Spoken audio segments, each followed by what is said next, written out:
खाना। अपनी डाइट को ठीक रख लेते हो, अच्छा रख लेते हो, हेल्दी रख लेते हो, मोर देन सफिशिएंट है। डॉक्टर के पास नहीं जाना पड़ेगा। आपके लंग्स में अगर पानी जा रहा है, लंग्स खराब हो गए तो आपका सर्वाइवल बहुत मुश्किल हो गया। लंग्स खराब हो गए, वेंटिलेटर होता है, किडनी पूरी खराब हो गई, डायलिसिस हो गया। जब किडनी ज़्यादा खराब होने लगती है तो एलोपैथी डायलिसिस पे डालते हैं, लेकिन आयुर्वेद कहता है भैया एलोपैथी पर जाओ मत, मैं डायलिसिस बंद करा दूंगा। ये लड़ाई ना आयुर्वेद और एलोपैथी की सदियों से चलती आ रही है। एक्सरसाइज जरूर करनी है, दोस्तों से जरूर मिलना है, ठीक है, और अच्छा फूड आपको इनटेक करना ही पड़ेगा। तो कैसे हैं दोस्तों, आपका स्वागत है हमारे पॉडकास्ट में। मैं हूं आपके साथ आमिर खान। एक नया पॉडकास्ट आज फिर आप सभी के लिए हम लेकर आए हैं। हमारे पॉडकास्ट की सीरीज में आप नए नए पॉडकास्ट देखते हैं। हम बात आयुर्वेद को लेकर भी करते हैं, धर्म अध्यात्म को लेकर भी करते हैं, ज्योतिष को लेकर भी करते हैं। आज भी बात होने वाली है इस पॉडकास्ट में आयुर्वेद को लेकर, आपकी हेल्थ को लेकर, कि आखिर हमारा जो जीवन है, हमारी जो लाइफ है, ये कैसे बेटर रहे। जो आज की डेट में हम लोग खाना खाते हैं, क्या वो हम सही खा पा रहे हैं? क्या जो जंक फूड हम खा रहे हैं वो कितना सही है, कितना गलत है? अगर बात कर लें बॉडी के अंदर, तो बहुत ज़्यादा बीमारियां हमारी वजह से ही आती हैं। वो कैसे? हमारा डेली का जो लाइफस्टाइल है, डेली लाइफ रूटीन है, वो सही नहीं है, जिसकी वजह से हमें किडनी की प्रॉब्लम भी हो जाती है और भी बहुत सारी प्रॉब्लम हो जाती है।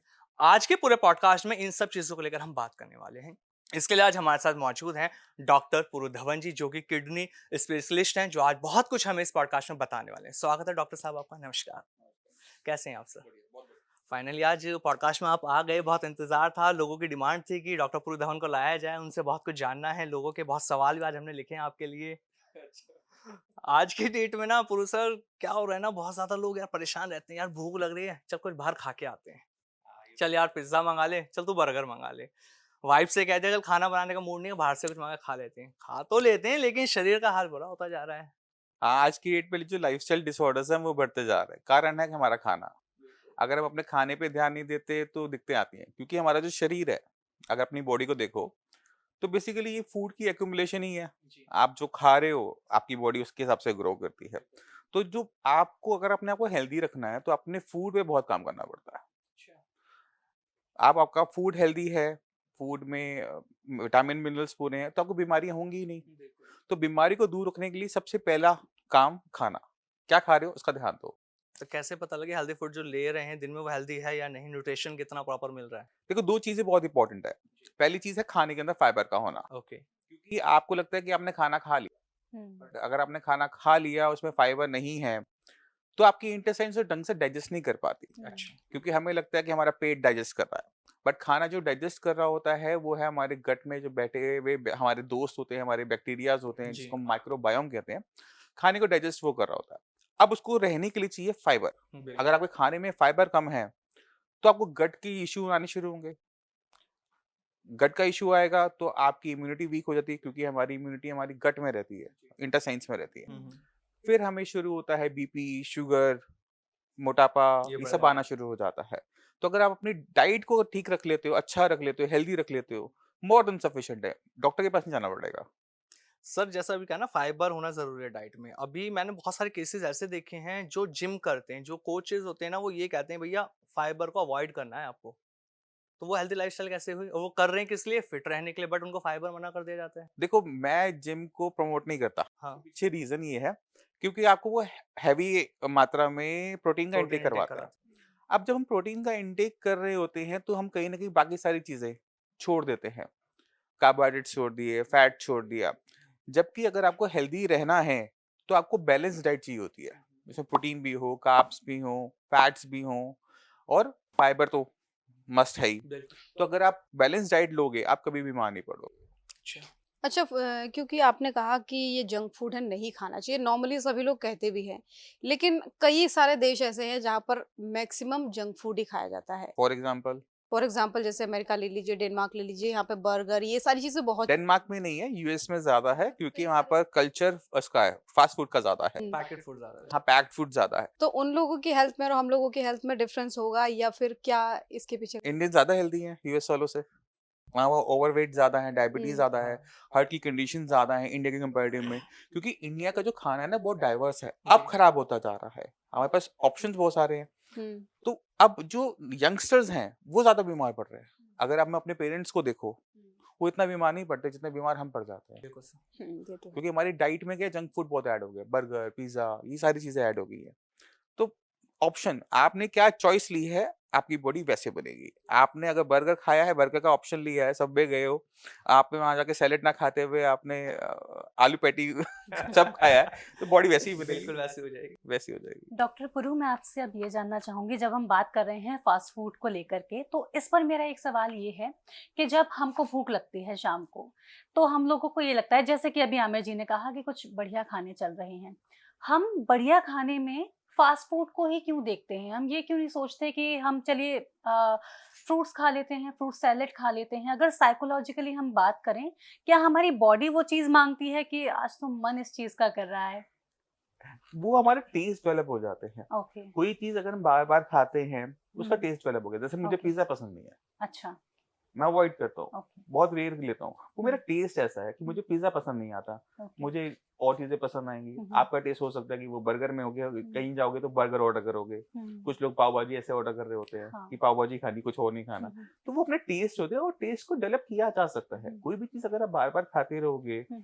उसमें आप इनोवेशन करते रहोगे, तो टेस्ट डेवलप हो जाएगा। अच्छा, मैं आपसे एक चीज़ और पूछना चाहूँगी, जैसे अभी हम बात कर रहे थे जिम को लेकर, वर्कआउट को लेकर के, बहुत सारे ऐसे लोग होते हैं वर्कआउट करते हैं, एक्टिव रहते हैं, जिम जाते हैं, डाइट का ध्यान रखते हैं, और सडनली पता चलता है कि किडनी फेल हो गई। हाँ, उसके पीछे रीजन ये होता है क्योंकि जब हम देखो, पहले आप अपने जिम जाने का जो पर्पस डिसाइड करना चाहिए ठीक है। आपको। दो लोग जिम जा रहे हैं, हम्म। एक वो जा रहा है जिसको अपनी बॉडी को हेल्दी रखना है, हम्म। एक वो जा रहा है जिसने अपनी बॉडी में मास गेन करना, मसल्स गेन करनी है। तो जो अपनी बॉडी को हेल्दी रखने जा रहा है, हम्म। उसको अपनी डाइट बैलेंस रखनी चाहिए। ओके। वो कभी भी बीमार नहीं पड़ेगा जिम हम्म। जाकर। बट जब हम अपनी बॉडी गेन करने जा रहे होते हैं, हम्म। मसल मास गेन करने जा रहे होते हैं, तो अक्सर क्या होता है कि आपको पीटी मिलते हैं, वहाँ पे पर्सनल ट्रेनर्स पर्सनल मिलते हैं। ट्रेनर्स। अब पर्सनल ट्रेनर कहते हैं कि आप ये वाला प्रोटीन खाओ, हम्म। ये वाला प्रोटीन खाओगे तो आपका मसल मास बनेगा। हम्म। जब हम प्रोटीन का इंटेक ज्यादा करते हैं ना, तो प्रोटीन हमारी बॉडी में जाके ब्रेक डाउन होता है। ओके। वो ब्रेक डाउन होता है अमोनिया के अंदर, हम्म। ठीक है। ठीक है। और अमोनिया जो होता है वो फर्दर यूरिया में जाके लीवर में कन्वर्ट होता है, ठीक है। और किडनी उसको यूरिया को बॉडी से बाहर निकालती है। हम्म। बेसिकली आपने जो प्रोटीन खाया तो उसे दो बड़े ऑर्गन्स प्रोसेस कर रहे हैं, ठीक है। लीवर और किडनी। किडनी। तो आप अपने पूरा दिन खाया ही सिर्फ प्रोटीन है, कार्बोहाइड्रेट्स लिए नहीं, तो आपकी किडनी और लीवर पे बहुत लोड जा रहा होता है। अच्छा। अब लीवर एक ऐसा ऑर्गन है जो रीजनरेट कर जाता है, किडनी नहीं कर पाती है। ओके। तो आप उसे स्ट्रेस रखते हो किडनी को, हम्म। तो फिर किडनी अपना असर दिखाना शुरू करती है, कहती टाटा सी यू बाय बाय। एक चीज और पूछना चाहूंगी, जैसे कि हम पानी की बात करते हाँ जी। हैं, बोला जाता है कि जितना ज्यादा हो सके उतना ज्यादा पानी आपको पीना चाहिए, उससे किडनी अच्छी रहेगी, आपकी हेल्थ अच्छी रहेगी, स्किन अच्छी रहेगी। लेकिन एक रील देखी थी, वहां पर यह कहा गया कि आप ज्यादा अगर पानी पीते हैं तो आपकी किडनी पर लोड पड़ता है, बिल्कुल परेशान सही, होती है। बिल्कुल सही है। और मैंने ऐसा पेशेंट भी देखा हुआ है। वो पेशेंट की शादी होने वाली थी, अच्छा। शादी से पहले उसने को स्किन पे पिंपल्स थे, ओके। पिंपल्स को क्लियर करने के लिए उसने 20 लीटर डेली बेसिस पे पानी पीना शुरू किया। 20 लीटर। 20 लीटर। अब हुआ ये कि उसने वो 3-4 महीने किया, और उसके बाद उसकी किडनी जो है वो खराब होनी शुरू हुई, क्रिएटिनिन लेवल, यूरिया लेवल बढ़ने शुरू हुए। अब ऐसे केसेस में हमें ये समझने की जरूरत है कि हमारी बॉडी की एक रिक्वायरमेंट है। ओके। आपको प्यास लग रही है, आप पानी पियो। आपको प्यास नहीं लग रही तो एक्सेस में पानी पीने की जरूरत नहीं है, क्योंकि हमारे ऑर्गन्स एक लिमिट तक ही काम कर सकते हैं। ठीक है। अगर आप उसे ओवर यूज करोगे, ओवरलोड करोगे किसी भी चीज से, चाहे वो प्रोटीन हो चाहे वो पानी हो, तो डैमेज हो सकता है। तो सर्दियों में तो कभी कभी ऐसा होता है पूरे पूरे दिन प्यास नहीं लगती है, तो वो भी ठीक है। चाय कॉफी क्योंकि पी लेते हो ना? क्योंकि कई बार लोग ऐसा कहते हैं, मतलब कई सारे डॉक्टर्स भी बताते हैं कि आपके वेट के हिसाब से, बॉडी वेट के हिसाब से आपको पानी पीना चाहिए। जैसे 50 केजी में वो बताते हैं कि 2 लीटर पियो, 52 या 54 है तो 2.5 लीटर पियो, इस तरीके का। 2-4 दिन तो हो जाएगा, जिंदगी भर नहीं हो पाएगा। है ना? हम ये सारी बातें सुनते हैं, हमने किसी को कभी आज तक फॉलो करते हुए इसलिए नहीं देख पाए क्योंकि ये चीजें ना प्रैक्टिकल नहीं है। प्रैक्टिकल इसलिए नहीं है क्योंकि आप आज कर भी लोगे, हफ्ता कर लिया, महीना कर लिया, बट सालों साल नहीं कर सकते इस चीज को। तो आपने बस ये ध्यान रखना है कि आपको जब प्यास लग रही है पानी पीना जरूरी है। आमिर जी पूछेंगे कुछ, लेकिन उससे पहले क्योंकि हेल्दी लाइफस्टाइल पे हम बिल्कुल, बात कर बिल्कुल, रहे थे, बिल्कुल। तो एक जरूरी क्वेश्चन मेरा भी है। देखिए, चाहे फ्रूट्स की बात करें चाहे सैलेड की बात करें, क्या ये बॉडी के अकॉर्डिंगली भी चेंज हो सकती है? मान लीजिए मेरी बॉडी कुछ और मांग रही है, क्योंकि मैं देखती हूँ जब कभी मैं सुबह खाली पेट अनार खाती हूँ तो मुझे गैस्ट्रिक की प्रॉब्लम हो जाती है, और वही मैं देखती हूँ कि मेरे साथ अगर कोई और खा रहा है तो मुझे वो नॉर्मल है, उससे कोई दिक्कत नहीं हो रही है। तो बॉडी के हिसाब से भी रिक्वायरमेंट चेंज होती है? हाँ, देखो बॉडी जो है हर किसी की अलग अलग है। तो कोई चीज दूसरे को सूट करती है, जरूरी नहीं है कि वो आपको सूट करे। तो आपको अपनी बॉडी के हिसाब से चलना होता है, ना कि किसी के दिए हुए ज्ञान के हिसाब से। तो कैसे कैसे तो आप ये लेके चलो, पहले हमें ये समझना चाहिए कि आपकी डाइट में 95% जो खाना है ना वो वेजिटेरियन होना चाहिए, ठीक है। अब 5% जो है आप वो नॉन वेज ले सकते हो, यानी हफ्ते में एक मील आप नॉन वेज ले सकते हो, बाकी 95% आपका खाना वेजिटेरियन मोर देन सफिशिएंट है, क्योंकि उसके अंदर फाइबर की मात्रा ज्यादा होती है। हफ्ते के अंदर कम से कम 30 से 40 टाइप की फ्रूट्स एंड वेजिटेबल का कंजम्पशन होना चाहिए। तो वैरायटी ऑफ फाइबर भी इंपॉर्टेंट होता है, क्योंकि सॉल्युबल एंड नॉन सॉल्युबल ये दो टाइप के फाइबर हमें मिलते हैं खाने से, ठीक है। अब हमें पता ही नहीं हमारे लिए अच्छा कौन सा है ना। तो हम इसमें क्या करते हैं, उसमें वैरायटी डाल देते हैं कि आपने कभी कुकुम्बर सैलेड खाया, कभी आपने कैबेज ले ली, कभी आपने एप्पल ले लिया, गुआवा ले लिया, मिक्स करते हुए चलो। कोई भी एक, जैसे अनार रोज नहीं खाना, ठीक है। तो जैसे आप अनार ले रहे थे, सिर्फ अनार ले रहे थे, तो हो सकता है आपको उससे दिक्कत हो रही थी, बट अनार के साथ अगर आप बनाना ले लेते शायद नहीं होती, है ना। तो वैरायटी ऑफ फाइबर डालोगे अच्छा रहेगा। सिंगल एक फ्रूट पे कि इसी को खाना है, बाकी सारे फ्रूट्स बेकार है, मुझे पसंद नहीं है, वो चीज आपको बदलनी चाहिए, सबको बदलनी चाहिए। लेकिन डॉक्टर पुरु, जैसे आपने बोला कि एक ही फ्रूट पर नहीं रहना है। अब जो जिम जा रहे होते हैं लोग, जिनको गेन करना होता है, उनको तो बोला जाता है बनाना तो आपको लेना ही लेना है। हाँ, दूध बनाना, हाँ, गेन तभी हो पाएगा। तो फिर उनको कैसे तो हेल्थ बॉडी हेल्दी भी तो नहीं होती। आप देखो, जो लोग बॉडी वेट गेन कर रहे होते हैं, उनकी जो एंड लाइफ होती है वो बहुत दर्दनाक होती है। तो बॉडी वेट कभी भी आपको मसल मास गेन नहीं करना चाहिए, और एक्सरसाइज आपको उतनी ही करनी चाहिए जो आप लाइफ टाइम कर सको। अगर कुछ महीने करने के बाद आपने छोड़ना है, जिम छोड़ना है या छोड़ सकते हो, आपके माइंड में ऐसा क्वेश्चन मार्क है, तो मत करो, ज्वाइन ही मत करो। अच्छा, उससे अच्छा स्पोर्ट्स खेलो। अच्छा, स्पोर्ट्स में आपको फिटनेस पूरी मिल जाती है, और मसल्स डेवलपमेंट भी अच्छी हो जाती है, आपका दोस्ती अच्छी मिल जाती है, लोग मिल जाते हैं वहां पे अच्छे, तो वो अच्छा है। मैं मानता हूँ कि स्पोर्ट्स खेलना ज्यादा अच्छा है rather than going to gym.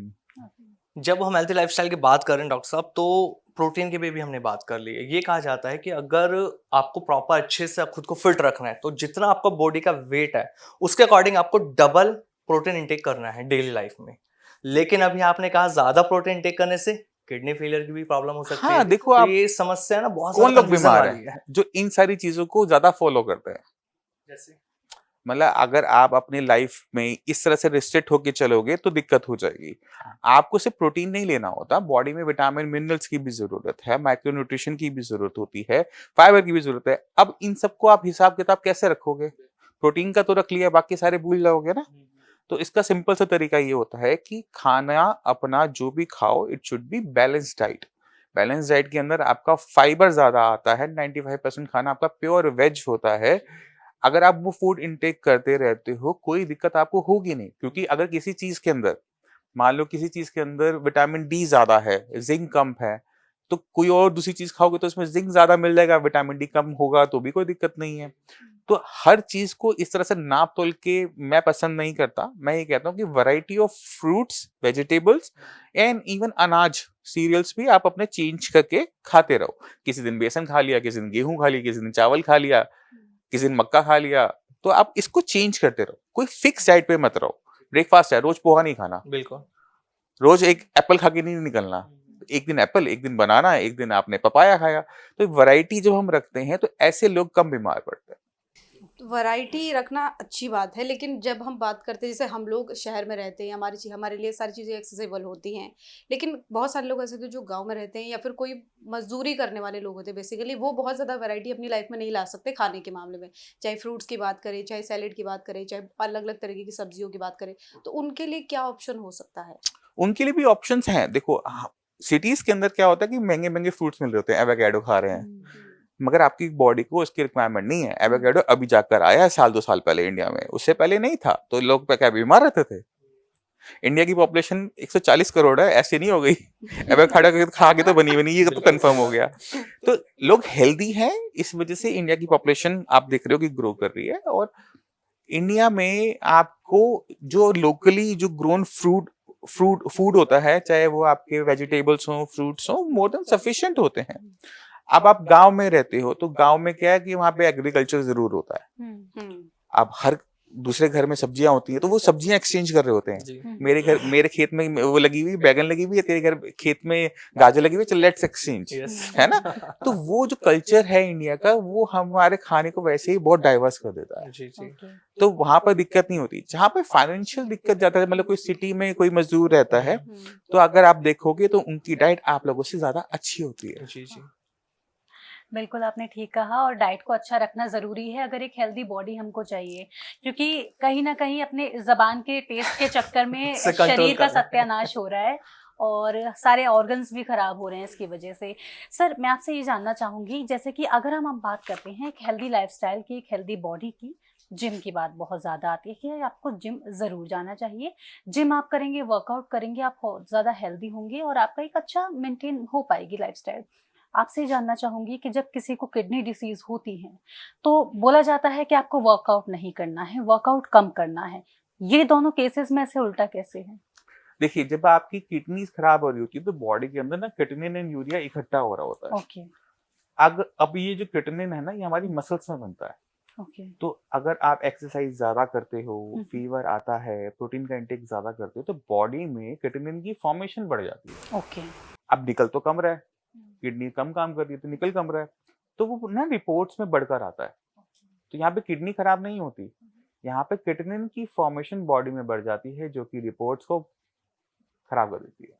तो जिसको किडनी की रिलेटेड प्रॉब्लम है, अगर उनको एक्टिव रहना है तो उनको क्या करना है? अगर वर्कआउट नहीं करना तो क्या करें? देखिए, सबसे अच्छा होता है वो है वॉक। आप वॉक करो, योगा करो, क्योंकि इसमें मसल्स की जो मूवमेंट है वो बहुत ज्यादा नहीं है और वो मोर देन सफिशिएंट है आपको हेल्दी रखने के लिए। ठीक है, आपका बीपी भी कंट्रोल करेगी, शुगर पे भी इसका इफेक्ट आएगा। तो आपको जो आप जिसकी वजह से आपको किडनी की दिक्कत हुई है, बीपी शुगर, क्योंकि 80% जो किडनी फेलियर के पेशेंट हैं उनकी दिक्कत यही रही है शुरू में, बीपी या शुगर, जो उन्होंने कंट्रोल नहीं किया, जो कन्वर्ट हो गया किडनी फेलियर में। ओके। तो उसको भी कंट्रोल करने में हमें हेल्प मिल जाती है with the help of yoga और वॉक करने से।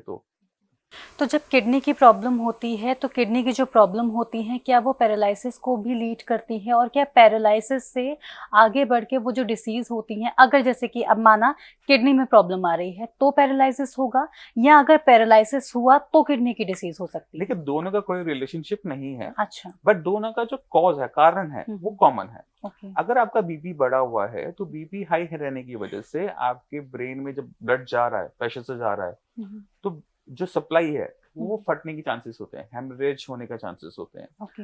अब वही ब्लड जो प्रेशर से बॉडी में घूम रहा है वो किडनी के अंदर भी एंटर करता है। अब किडनी के अंदर जो ब्लड सप्लाई है ना, वो हमारे बाल की ना 1/3 पतली होती है। ओके। आप खुद सोचो कि कोई चीज प्रेशर से अंदर जा रही है तो वो एक मोर लाइक आरी की तरह काम कर रहा होता है।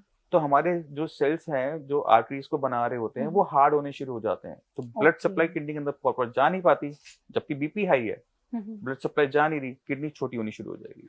तो दोनों के पीछे कारण कॉमन हो गया बीपी। अभी ओके, ठीक है। इसी तरह से डायबिटीज भी दोनों में कारण है। ओके। अगर आपकी शुगर लेवल बढ़े हुए हैं और आपके ब्लड में क्लॉट बन जाता है, वो क्लॉट ट्रेवल करके आपके ब्रेन में चला गया, तो उसने क्या किया, ब्लड सप्लाई को रोक दिया। अब आपके कुछ ब्रेन के कुछ हिस्से को ब्लड मिल ही नहीं रहा। अब जब उसे ब्लड नहीं मिल रहा तो वो एरिया डैमेज होना शुरू हो जाता है। अब ब्रेन का वो हिस्सा जो बॉडी का पार्ट कंट्रोल करता था, वो हिस्सा काम नहीं कर पाता क्योंकि वो तो डेड हो गया, वो वाले सेल्स मर गए। इसी तरह से डायबिटीज किडनी को भी डैमेज करती है। तो दोनों के पीछे जो कारण है वो है बीपी एंड शुगर, जो कॉमन है। और ये दोनों क्यों हो रहे हैं? क्योंकि लाइफस्टाइल हमारी खराब है। डॉक्टर पुरु, एक मेरा सवाल था, मैंने अभी रिसेंटली एक केस देखा था कि एक पेशेंट को पहले पैरालिसिस हुआ, उसकी वजह से उनके पैर में ब्लड क्लॉटिंग्स हुई और वो क्लॉट ट्रेवल करके फेफड़ों में पहुंच गए, फेफड़ों की आर्टरी में पहुंचे और उसकी वजह से उनको हार्ट अटैक भी लेट हुआ। हाँ, ये हो सकता है। अगर आपकी जैसे आपकी जो ये ब्लड सप्लाई है पैरों की, इनमें छोटे छोटे वॉल्व्स होते हैं। ओके। अगर आपका वॉल्व खराब हो जाए ना, तो होता है क्या कि वहां से क्लॉट्स बनते रहते हैं। ओके। अब क्लॉट अगर आपके ब्रेन में गया तो ब्रेन डैमेज, आपको ब्रेन स्ट्रोक हो गया, पैरालिसिस हो गया। वही अगर क्लॉट आपका कहीं और एरिया में जाएगा, हार्ट में चला गया, तो आपको हार्ट अटैक होने के चांसेस हैं। तो वो क्लॉट जो बन रहा है आपकी वेन्स में, ओके। वो प्रॉब्लम क्रिएट कर रहा है। तो उसकी सर्जरी होती है, जो आपका जहाँ पे क्लॉट्स बन रहे हैं उसको आप रिमूव करना आपके लिए मजबूरी है, उसको निकलवाओ ओके। और आप उसमें और नहीं बनेंगे। जो डैमेज Okay. हो गया, उसको जितना रिकवर कर सकते हैं वो डॉक्टर्स कर लेंगे, बट आपको आगे फ्यूचर का भी ध्यान रखते हुए उस क्लॉट जो मशीन बन गई है क्लॉट बनाने की, उसे निकालना पड़ेगा। तो हेल्दी लाइफस्टाइल क्या हो सकती है, चाहे हम बीमार हैं चाहे हम हेल्दी हैं, बीमार ना हो इसके लिए प्रॉपर सुबह से लेकर शाम तक का रूटीन क्या हो सकता है?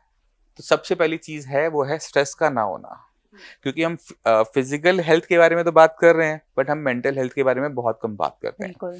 तो सबसे जरूरी है आपकी मेंटल हेल्थ, क्योंकि ये हम्म। दोनों आपस में रिलेटेड हैं। अगर आप फिजिकली अच्छे हो तो आप मेंटली अच्छे हो जाते हो, अगर आप मेंटली खुश रहते हो तो आपको अपनी फिजिकल हेल्थ को भी मेंटेन करने में अच्छा रहता है, हेल्पफुल रहता है। तो हम दोनों को लेके बात करेंगे। तो पहली चीज है स्ट्रेस का ना होना। दूसरी इंपॉर्टेंट चीज है कि स्लीप प्रॉपर लेना, क्योंकि हम खाने के बारे में बात करते हैं बट स्लीप हमारी लाइफ का बहुत इंपॉर्टेंट हिस्सा है। एक रात आप मत सोवो, अगले दिन आपकी हालत अच्छी नहीं होती, बॉडी में आपसे बोला नहीं जा रहा होता। अगर आप उसे भी अवॉइड करते हो, नहीं सोते, तो आपकी भूख खत्म हो जाती है। तो स्लीप बहुत इंपॉर्टेंट पार्ट है। तो अपनी 8 आवर्स की मिनिमम स्लीप रखो। एक्सरसाइज जरूर करनी है, दोस्तों से जरूर मिलना है, ठीक है, और अच्छा फूड आपको इनटेक करना ही पड़ेगा। तो वो आपकी चॉइसेस होती हैं। जैसे अगर हम किसी रेस्टोरेंट में भी जाते हैं तो वहां पर हर टाइप का खाना मिल रहा है, वहाँ बर्गर भी मिल रहा होता है, वहां पर सैलेड्स भी मिल रही होती हैं। तो आपको सिलेक्शन बस सही लेनी है और कुछ नहीं जैसे करना। कहते हैं कि मॉर्निंग में जल्दी उठना चाहिए, जल्दी उठना चाहिए, तो ये भी कोई हेल्दी रहने के लिए नेसेसरी है जल्दी क्या? उठना, जल्दी सोना भी तो है। आप जल्दी उठ गए और रात को सो नहीं रहे, लेट सो रहे हो, तो आपकी कंडीशन खराब हो जाएगी, बॉडी स्ट्रेस में आ जाएगी, वो बीपी बनाएगा, वो बीपी आपकी को कंडीशन आगे और तैयार कर देगा। कोई भी चीज एक दिन में नहीं होती। ये अगर आप हैबिट में रखते हो तो over the period of time, 2 साल बाद, 3 साल बाद, 4 साल के बाद वो प्रॉब्लम को क्रिएट कर सकता है। तो कोई भी चीज रूटीन में मत करो। आपने मान लो किसी दिन आप जागरण पे चले गए, रात भर जाग लिए, दिन में सो जाओ। अगर आप दिन में ऑफिस पहुंच गए तो अगली रात को सो जाओ। ये नहीं कि आपने पूरा ही अवॉइड कर दिया, सो ही नहीं रहे, तो वो प्रॉब्लम को क्रिएट कर देता है। डॉक्टर पुरु, स्ट्रेस की हम बात कर रहे हैं। अभी मैंने रिसेंटली एक रील देखी है, मुझे नहीं पता कितना ठीक है कितना नहीं है, आपसे जानना चाहूंगी। बहुत सारे लोग होते हैं जिनके फेस पर और बैली पर फैट ज्यादा होता है। ये बताते हैं कॉर्टिसोल लेवल ज्यादा है, जो कि डिप्रेशन की वजह से आया है, एंजाइटी की वजह से आया है। इस केसेस में क्या करना चाहिए? अब प्रॉब्लम कहाँ से आई है? डिप्रेशन, स्ट्रेस से, हाँ। है ना? तो ऐसे डिप्रेशन वाले लोग ना अकेले रहते हैं, तो उनको वहीं से उसका अटैक करना शुरू करना चाहिए, क्योंकि इसमें क्या है ना, सिर्फ अकेले मेडिसिन काम नहीं करेगी। ओके यहाँ पर आपको रूट कॉज ढूंढना होता है किसी भी बीमारी का। ओके अगर रूट कॉज आप उस पर अटैक करोगे ना तो प्रॉब्लम ऑटोमेटिक तरीके से डिसअपियर कर जाएगी। तो आपको पहले देखना कि डिप्रेशन आपको हो क्यों रहा है, क्या रीजन, आपकी फैमिली है, फाइनेंशियल प्रॉब्लम्स है, या फिर कैरियर है, तो उसको वहां से ठीक करना शुरू करो। क्योंकि कॉन्टिन्यूसली उसके बारे में सोच सोच के प्रॉब्लम तो सॉल्व होने वाली है नहीं। आपको उस पर फाइनली एक्शन तो लेना पड़ेगा। आप एक्शन नहीं ले पा रहे क्योंकि आप ओवर थिंक कर रहे हो, है ना? तो एक लिस्ट बनाओ। ओके हर किसी को एक लिस्ट होनी चाहिए, मेरे फोन में भी एक लिस्ट होती है। अच्छा उस लिस्ट को फॉलो करना शुरू करो। आप एक एक प्रॉब्लम को सॉल्व करते चले जाओगे, आपकी लाइफ इजी इजी इजी और इजी होती चली जाएगी। ओके तो पहली चीज अपना खुद का मैनेजमेंट, ठीक है? अब हर किसी को कोई चीजें पसंद होती है, ठीक है? किसी को सिंगिंग पसंद है, किसी को डांसिंग पसंद है, किसी को गार्डनिंग पसंद है, किसी के ना किसी को कोई शौक जरूर होता है। हम क्या करते हैं, हम जब बड़े होते हैं ना वो शौकों को छोड़ देते हैं। आपको वो जो अपनी हॉबी होती है ना उसे कंटिन्यू करना चाहिए, क्योंकि वो आपको स्ट्रेस को हेल्प करने में, स्ट्रेस को कम रखने में बहुत हेल्पफुल होती है। दिन में आपने आधा घंटा निकाला, 1 घंटा निकाला, है ना? वो, और ये जो हॉबीज होती है ना, ये जितने आपकी ग्रुप में हो ना उतना अच्छा है। अच्छा जैसे आप डांस करते हो, अकेले मत करो, विद ग्रुप करो। तो क्या होगा, वहां पे इंटरेक्शंस होती हैं, लोगों से मिलना होता है, उनसे लड़ाई झगड़े होते हैं। अच्छा, अगले हफ्ते की तैयारी हो रही होती है, अगली बार हमने ये प्लान करना है। तो ये जो प्लानिंग में आपका माइंड क्या हो गया, डाइवर्ट हो गया, है ना?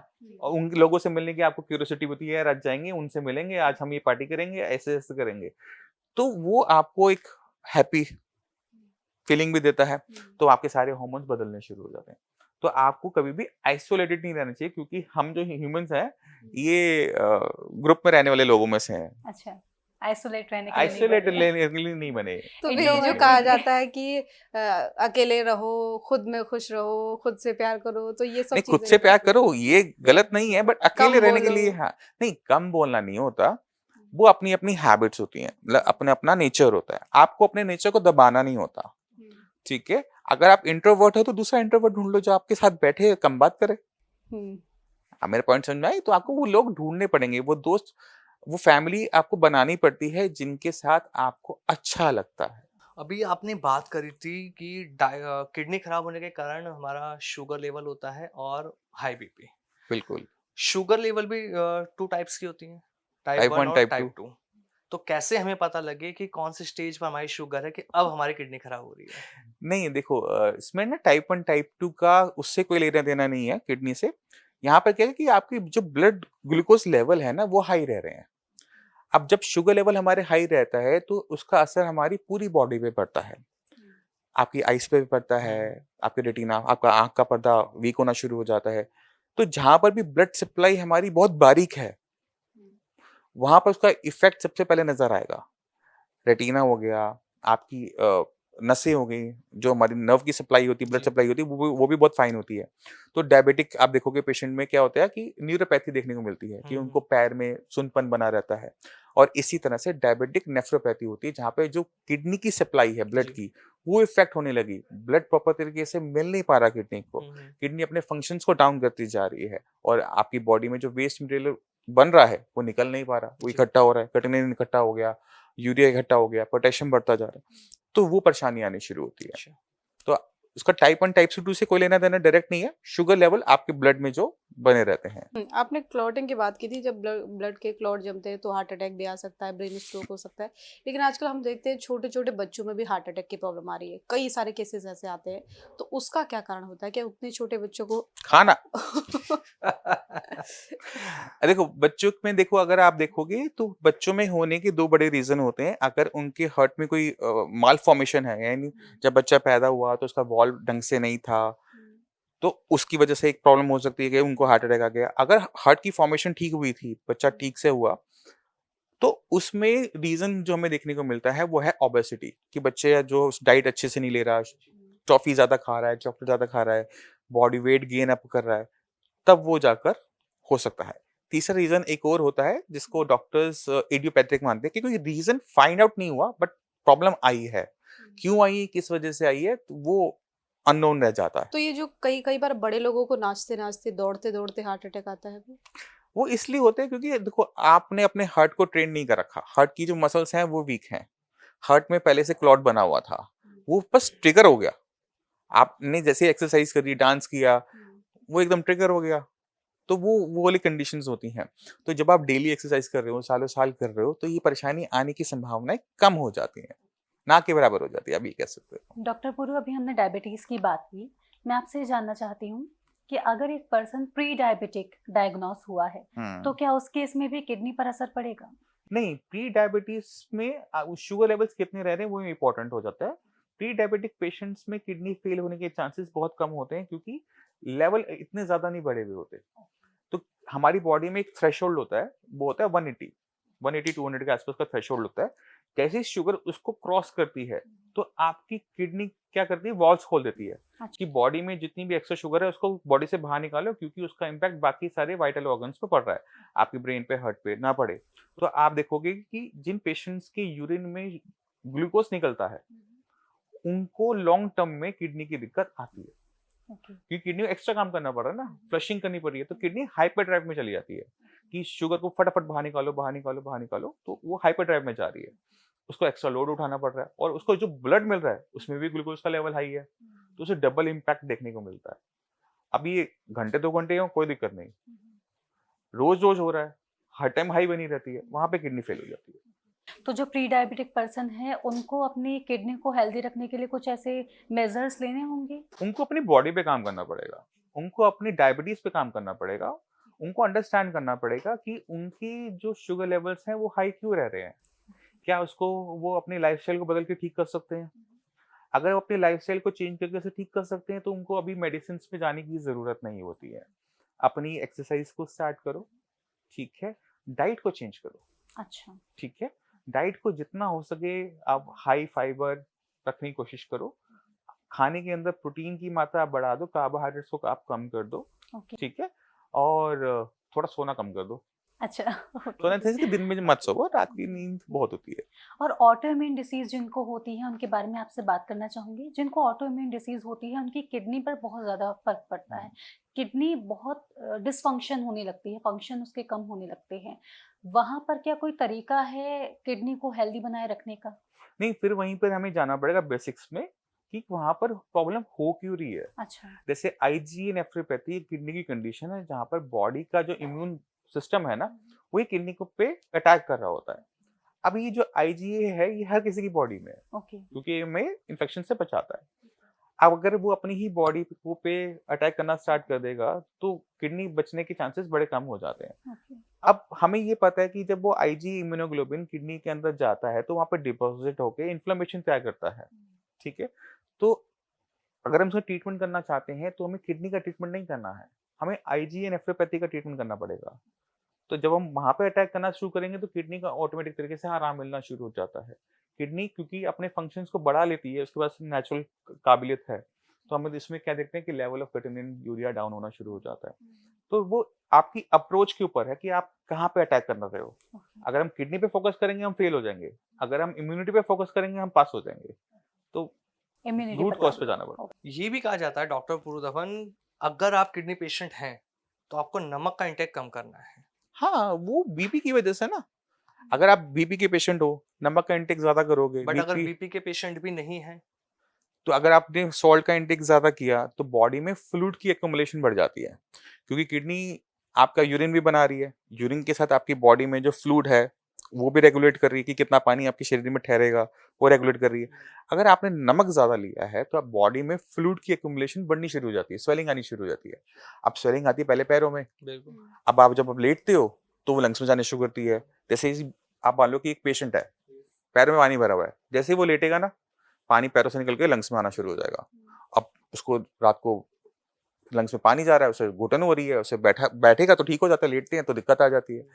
तो वहाँ पे क्या है ना, बॉडी फिर स्ट्रेस में चली जाती है। फिर वो बीपी शूट अप और हो जाएगा क्योंकि रात को सो ही नहीं पाया पेशेंट। तो वो एक साइकिल सी बन जाती है जहाँ पे पेशेंट की कंडीशन डे बाय डे खराब होती है।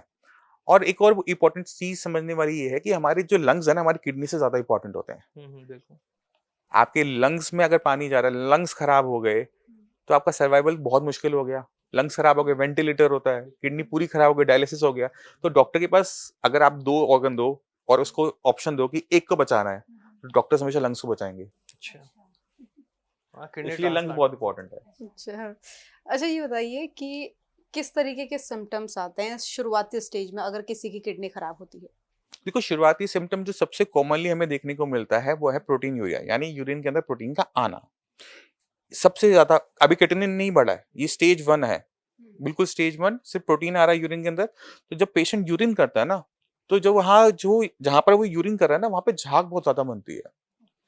तो अगर आपको लगता है कि आपके यूरिन में झाग ज्यादा बन रही है तो पेशेंट को चाहिए कि एक बार जाके टेस्ट करवा ले, लैब में टेस्ट करवा ले, 100-200 रुपए का टेस्ट है। अगर यूरिन में प्रोटीन आ रहा है तो कुछ ना कुछ तो गड़बड़ है, बट ये कंफर्म एक हो गया। कॉमन फैक्टर आपने बताया ना कि यूरिन में प्रोटीन जाना, बट अगर किसी यूरिन में प्रोटीन भी नहीं जा रहा तो कैसे पता लगे? नहीं, कुछ ना कहीं कुछ तो सिम्टम आएगा कोई पहला। दर्द होता है बॉडी में? नहीं नहीं, पेन वेन कुछ नहीं होता। जो पहला सिम्टम होता है, जो मैक्सिमम पेशेंट में देखने को मिलता है, वो प्रोटीन लॉस का ही है। ठीक है। दूसरा सिम्टम जो होता है वो तब होता है जब क्रिएटिनिन लेवल, यूरिया लेवल बढ़ने शुरू होते हैं, अच्छा। क्योंकि बॉडी में वेस्ट मटेरियल है। अब वेस्ट मटेरियल बॉडी में इकट्ठा होगा तो कुछ ना कुछ तो प्रॉब्लम वो क्रिएट तो करेगा। कहाँ बनता है क्रिएटिनिन बॉडी में? हाँ, कहाँ मसल्स बनता में है बनता और है। कैसे? मसल्स में, क्योंकि मसल जब प्रोटीन, जब हम कुछ भी खाते हैं, प्रोटीन जब हम खा रहे हैं, जो बॉडी मसल में मेटाबॉलिज्म जो चल रहा है, जो खाने को एनर्जी में कंज्यूम कर रहा है, तब वो वहां पर क्रिएटिनिन की फॉर्मेशन होती है। अच्छा। तो पहले क्रेटिनिन बढ़ता है या पहले यूरिया पास आउट होता है? दोनों साथ साथ हो रहे हैं। एक्चुअली ये क्या है, ये टेस्ट है, ये चेक ओके। करने के लिए किडनी कितना अच्छा काम कर रही है। क्योंकि इनको लैब में टेस्ट करना आसान होता है, इसलिए हम क्रिएटिनिन और यूरिया का टेस्ट करवाते हैं। बॉडी में इनके जैसे हजारों ऐसे वेस्ट मटेरियल हैं जो एक्यूमुलेट हो रहे होते हैं, क्योंकि उनकी रीडिंग लैब में एक्यूरेटली नहीं मिलती, इसलिए हम क्रिएटिनिन यूरिया को टेस्ट कर लेते हैं। अगर ये बढ़ रहे हैं तो सब बढ़ रहे हैं। डॉक्टर धवन, कुछ ना मिथ और फैक्ट भी बहुत ज्यादा इस टाइम ट्रेंड कर रहे हैं। मेरा आपसे जो ये मिथ और फैक्ट है मैं पूछना चाह रहा हूँ, बहुत से मैंने आयुर्वेद डॉक्टरों को कहते सुना है कि अगर आप दूध, दही और पनीर का इंटेक ज्यादा कर रहे हो ना तो ये आपकी किडनी को खराब करता है, लेकिन वहीं एलोपैथी मना करता है कि ऐसा कुछ भी नहीं, आप कुछ भी खाओ किडनी खराब नहीं होगी इन चीजों से। सही कह रहे हैं वो। अगर हम कुछ भी खाते हैं तो उससे हमारी किडनी पे डायरेक्ट इम्पैक्ट नहीं पड़ता, इनडायरेक्ट आता है। आपने दूध, पनीर, दही की बात करी, हाँ, तो इन सब के अंदर क्योंकि ये सारे एनिमल प्रोडक्ट्स हैं, इनके अंदर प्रोटीन की मात्रा ज़्यादा है, बिल्कुल। तो प्रोटीन का इंटेक अगर आप ज़्यादा कर रहे हो तो क्रिएटिनिन की फॉर्मेशन बॉडी में बढ़ेगी, हुँ, किडनी खराब नहीं होगी। अब अगर आप सऊदी चले जाते हो, वहाँ पे नॉन-वेज ज़्यादा खाया जाता है। जी। इसके हिसाब से तो सबकी किडनियाँ वहाँ पे खराब हो जानी चाहिए हुँ, क्योंकि हुँ, प्रोटीन का इंटेक ज़्यादा है। हम्म, ऐसा नहीं होता। आपने प्रोटीन इंटेक ज़्यादा किया है, आपने कच्चा माल, रॉ मटेरियल जो हुँ, क्रिएटिनिन का है, वो ज़्यादा खाया। तो बिल्कुल। उसी की ओके। वजह से रॉ मटेरियल ज़्यादा होने की वजह से उसका पक्का माल यानी क्रिएटिनिन यूरिया ज़्यादा बनेगा और ठीक रिपोर्ट है। में ज़्यादा नज़र आएगा। हुँ, हुँ, तो किडनी खराब नहीं हुई है। आप अपने डाइट को बदलोगे, कम करोगे तो अपने आप डाउन हो जाएगा। किडनी का खाने से सीधा-सीधा संबंध ऐसे नहीं होता। अच्छा। ओके। कैसे समझें इसको? इसको इस तरह से समझो कि जैसे वो सिग्नल है।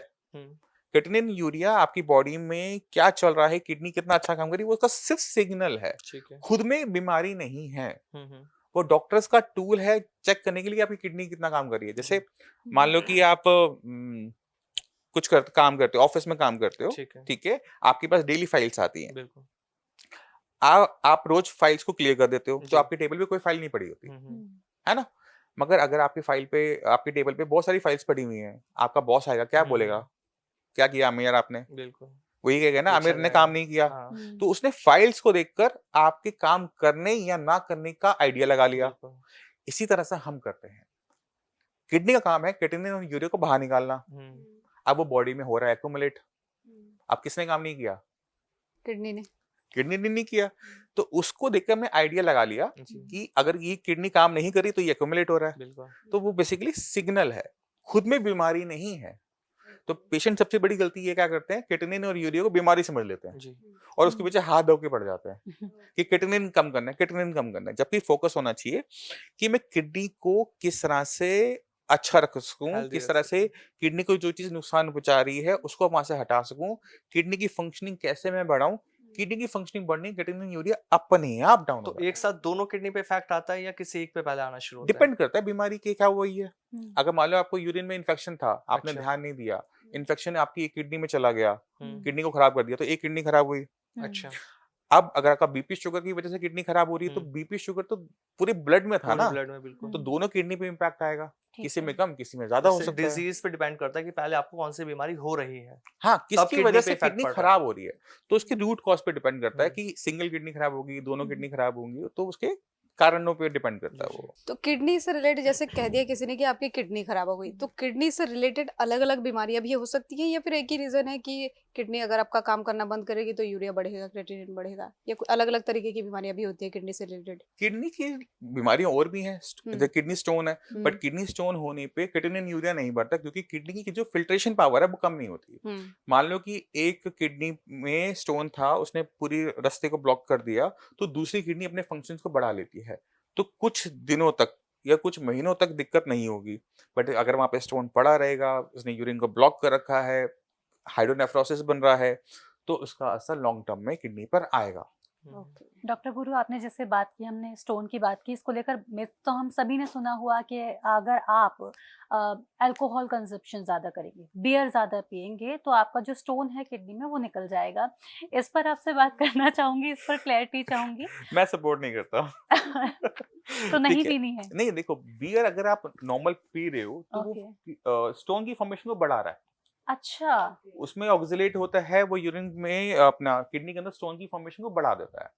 बट अगर यूरिन में स्टोन स्टक है, रुका अच्छा। हुआ है, तो हाँ, वो क्या कर रहा है, वो उसे फ्लश आउट कर रहा है। ओके। तो डिपेंड करता है कि आपने बियर कब पी, अच्छा, पथरी अटकने के बाद या पथरी बनने से पहले। तो कब पीनी चाहिए सर? पीनी ही नहीं चाहिए, आपके पास मल्टीपल अदर ऑप्शन होते हैं। जैसे आप गन्ने का जूस है, वो खुद में बहुत ज्यादा डाययूरेटिक है, जी, तो ओके। आप बियर ना लेते हुए आप हुँ, हुँ। गन्ने का जूस पी लो। ओके।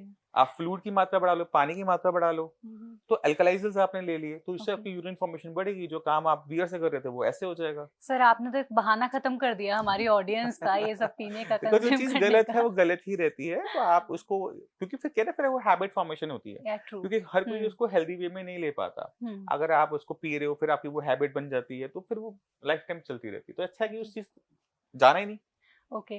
तो जैसे अभी तो हमने बियर की बात की, अल्कोहल की मैं बात कर रही हूँ, इसके साथ में ये कहा जाता है कि रेड वाइन बहुत अच्छी होती है हेल्थ के लिए, क्या वो ठीक है?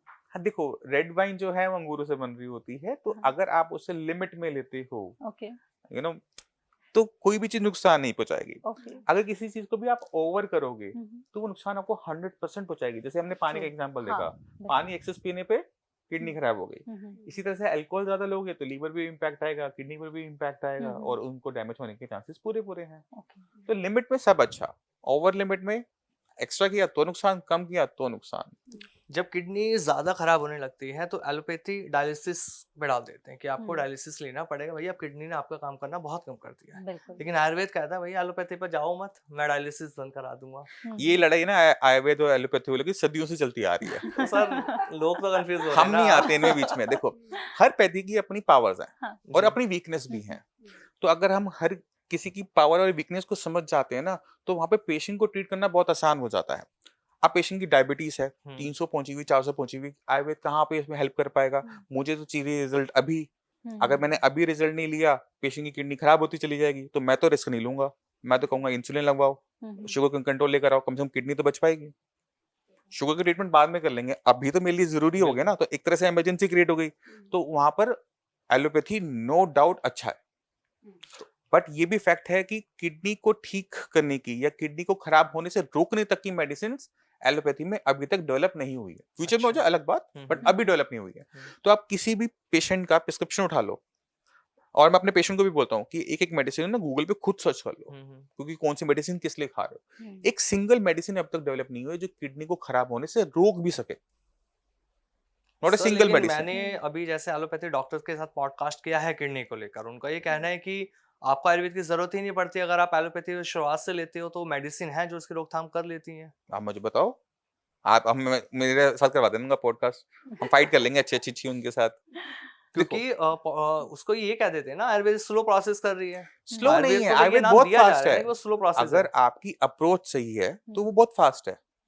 बट आयुर्वेद पे इंसान कब जाता है? जब उसको लगता है कि या तो मुझे एलोपैथी को आराम नहीं मिल रहा या मुझसे अफोर्ड नहीं कर पा रहा। दो ही सिचुएशन एक आदमी के सामने क्रिएट होते हैं, तब वो आगे बढ़ रहा है ना सर। नहीं, देखो, अगर आपको पेशेंट को फोकस में रखते हो और पेशेंट को, अगर डॉक्टर भी चाहता है कि बस पेशेंट को आराम मिले, तो आपका क्या हो गया, रिजल्ट चाहिए आपको, पेशेंट को भी रिजल्ट चाहिए। तो वहां पर आपको पैथियों के बीच में नहीं फंसना चाहिए। अच्छा।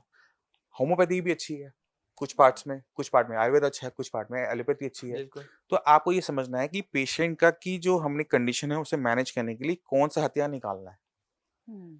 ओके। आपके पास रिसोर्सेज बढ़ गए ना। आप ठीक है। बीपी कंट्रोल नहीं हो रहा, शुगर कंट्रोल नहीं हो रहा, मैं आयुर्वेद पे नहीं रह सकता, मुझे अगर मैं एलोपैथी की हेल्प चाहिए, मैं डॉक्टर की हेल्प लूंगा ना। जी। ठीक है, बीपी शुगर कंट्रोल कर दो, बीपी कंट्रोल में आ गया, शुगर कंट्रोल में आ गया, तो कम से कम किडनी आगे खराब होना बंद हो गई।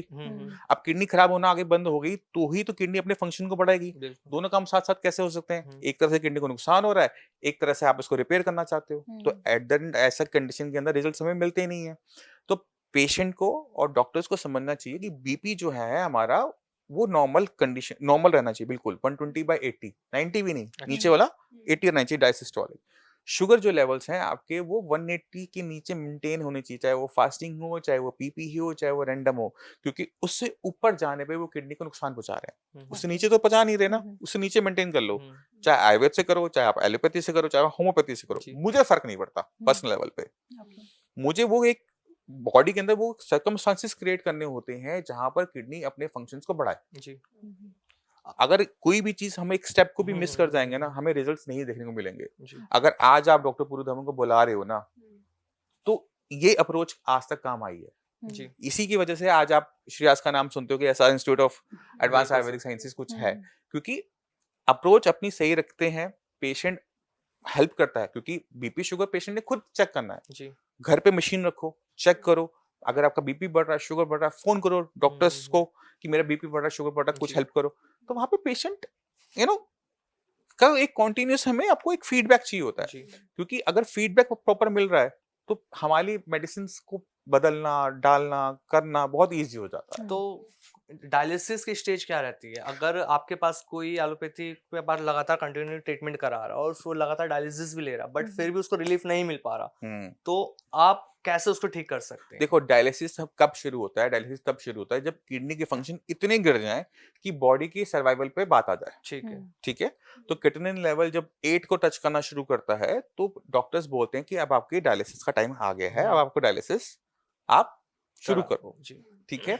तो वहां पर पहुंचते, वहां जब आप पहुंच गए ना, तो किडनी के पास अंदर, अगर आप किडनी के अंदर जाके देखोगे तो किडनी के अंदर कुछ बचा हुआ ही नहीं होता, अच्छा। कुछ नहीं बचा हुआ हम्म, होता। हम्म, 90% किडनी खराब हो चुकी है, अब आपके पास 10% किडनी बची हुई है। जी।